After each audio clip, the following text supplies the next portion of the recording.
votre Bible dans le livre de Josué, où nous avons pu méditer pendant plus de 2 semaines au sujet des murailles qui sont déjà tombées. Amen. Au nom de Jésus. Oui ou non? Mais ouvrez dans le chapitre 7. Chapitre 7. Josué chapitre 7, s'il vous plaît. Verset 1. Les enfants d'Israël. Regardez bien. Nous sommes en train de parler la suite, l'histoire. Regardez, comprenez.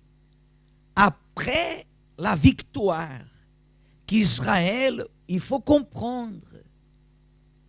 Il faut comprendre pour que vous puissiez développer votre vie spirituelle. Car la Bible dit, et nous, on ne se fatigue pas de le dire, que Dieu est esprit, n'est-ce pas?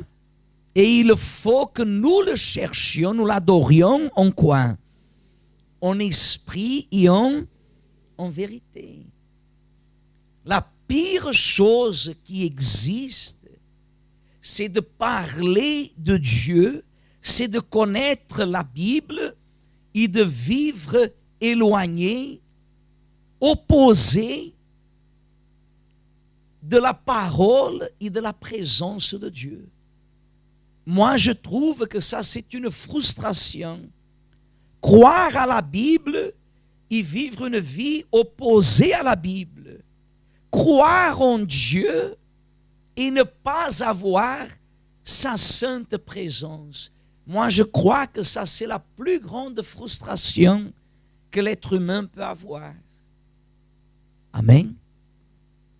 Alors, le peuple étant sorti de la terre de l'esclavage pour aller vers la terre promise, nous avons parlé, nous avons appris qu'ils ont passé par la mer Rouge, oui ou non? Ensuite, ils ont passé par quoi? Par quoi? Par le Jourdain. Ensuite, qu'est-ce qu'ils ont dû affronter? Les murailles. Et vous voyez, comme on vous a parlé pendant ces jours-là, que même Moïse, à un moment donné, il a demandé à Dieu, Seigneur, qui ira avec nous dans ce trajet? Qui ira avec nous jusqu'à Canaan? Et Dieu a répondu à Moïse, ma présence sera avec vous. Il dit la Bible que Moïse, il a répondu à Dieu, si ta présence n'est pas avec nous. Mais Dieu ne l'avait pas dit que sa présence serait avec lui. Mais pourquoi il a répondu ça? Pour montrer à Dieu qu'il n'avait aucun intérêt de vivre sans avoir sa présence. Et ça, c'est la vraie génération. Les vrais adorateurs sont ceux qui veulent prospérer, oui. Qui veulent avoir un mariage béni, oui. Qui veulent avoir la guérison, oui. La délivrance, oui. La réussite, oui. Mais sur toute chose, la génération de vrais adorateurs sont ceux qui veulent être le temple du quoi? Du Saint-Esprit. Alors, si je veux être le temple du Saint-Esprit, je ne peux pas être partagé. Par exemple, cette alliance ici, elle est physiquement l'alliance, la bague, l'alliance que, au moment du mariage, Élisabeth, elle a mis dans mon doigt et moi, j'ai mis dans son doigt. Représentant quoi? Que sa vie m'appartient et que ma vie, lui quoi? Lui appartient. Est-ce qu'il y a la place pour quelqu'un d'autre? Non. Il n'y a pas. Ainsi, c'est la présence de Dieu. Pour quelle raison beaucoup de personnes n'ont pas la présence de Dieu? Parce qu'elles dédient même un grand pourcentage à Dieu.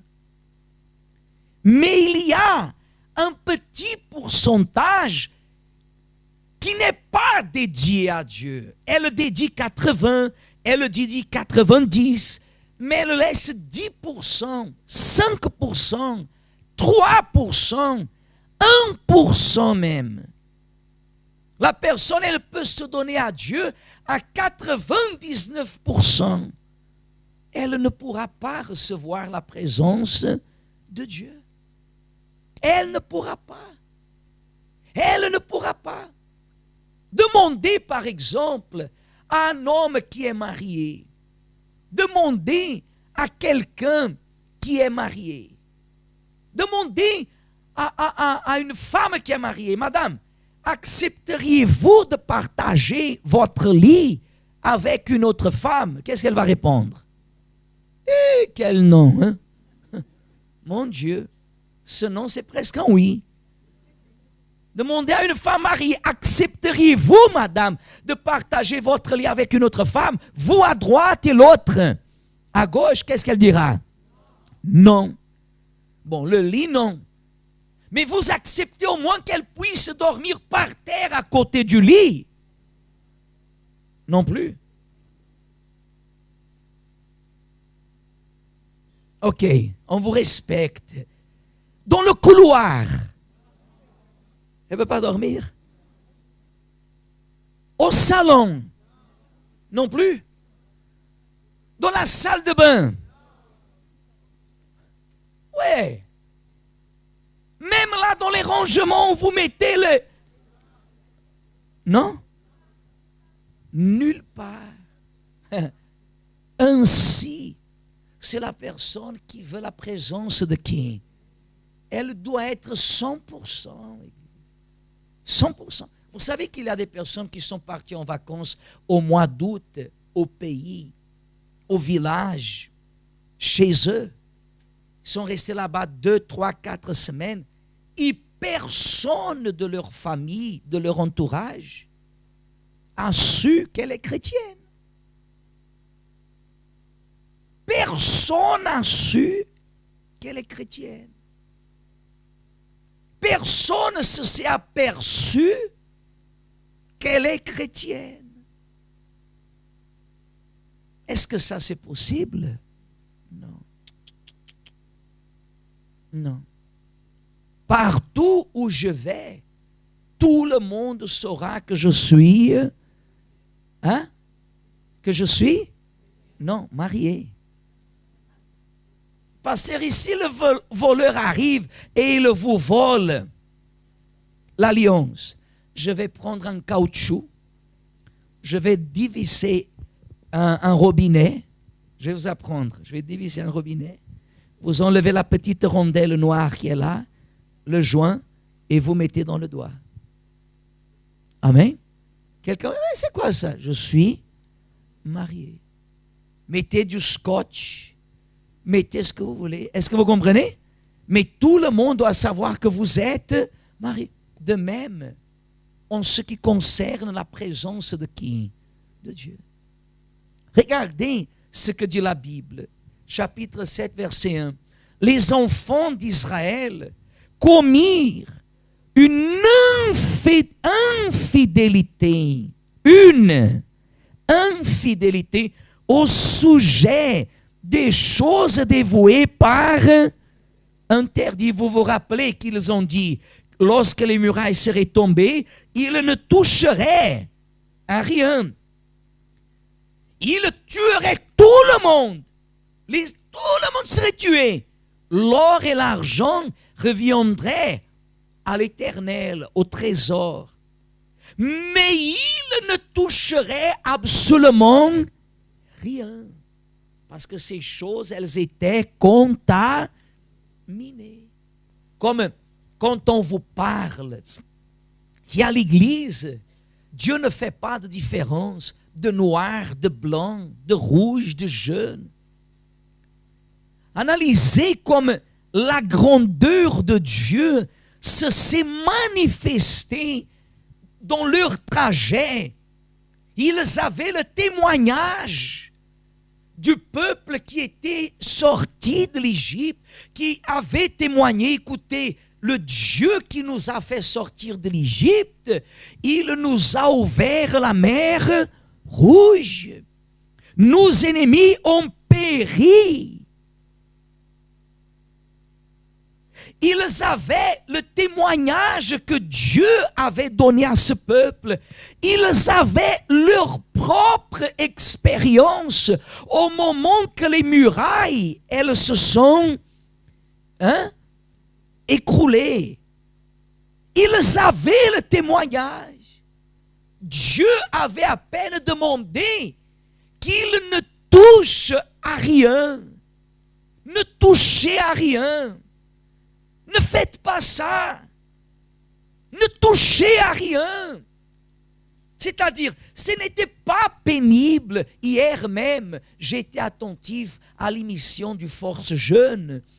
Et j'entendais la question qu'on posait, n'est-ce pas, pasteur? Quelle était la question?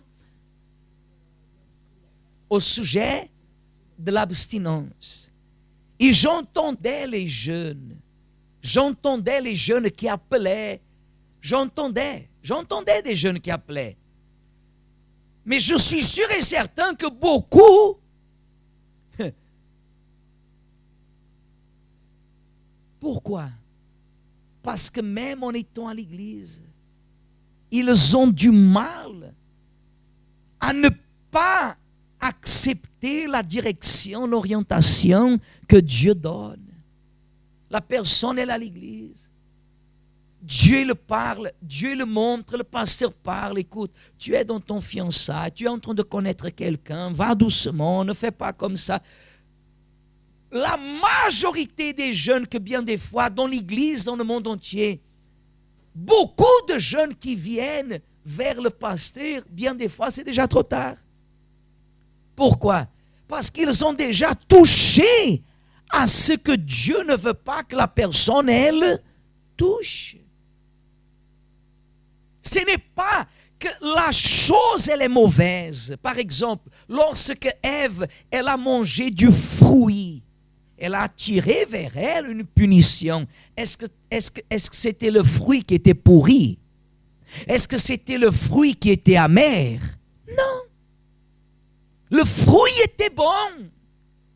Peut-être aujourd'hui, nous mangeons régulièrement ce même fruit. Parce que la Bible ne décrit pas quel était le fruit. La Bible ne parle pas quel était le fruit. Et les personnes disent que c'est la pomme, n'est-ce pas? La pomme, hein? La pomme, c'est la pomme. Ils ont même inventé que cette chose que l'homme il a, hein? C'est la...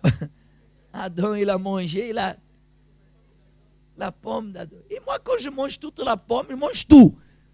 Rien ne reste ici. Mais ils ont inventé ça. Peut-être aujourd'hui, nous mangeons d'une façon quotidienne ce même fruit. Ce n'était pas le fruit qui était maudit. Maudit était la personne qu'elle fasse ce que Dieu disait de ne pas faire. Vous comprenez pourquoi la loi, elle existait? Pourquoi la loi existait? Exactement pour que Dieu fasse la différence entre ceux qui obéiraient et ceux qui n'obéiraient pas.